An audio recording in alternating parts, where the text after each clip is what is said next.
The girl reached into the water, seemingly trying to retrieve something. At that moment, a small fish in the lake grabbed her tightly, while she was still bewildered.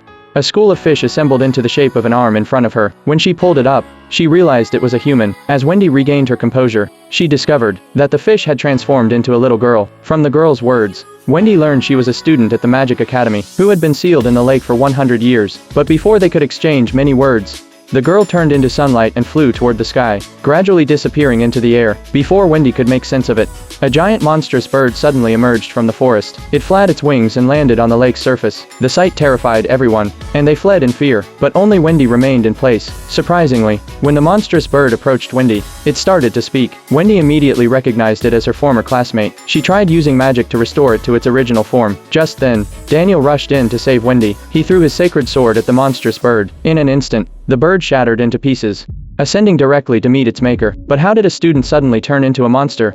It turns out the Magic Academy is divided into two specializations, good and evil. Students who successfully graduate from the Good Academy become fairy tale heroes, while those from the Evil Academy become supervillains. However, failing a class triggers a curse, turning the student into a monster, forever bound to the academy. In this academy, students cannot freely choose their specialization. They are assigned based on the good or evil within their hearts. Wendy, who looked like a witch, was surprisingly assigned to the Good Academy, while her friend Bella was placed in the Evil Academy. This upset Bella, who looked like a princess, but she silently endured it. In Bella's first Evil Academy class, a boy expressed his desire to transform into a werewolf. He concentrated his magical power with great effort. Meanwhile, the girl's magic instantly astonished everyone.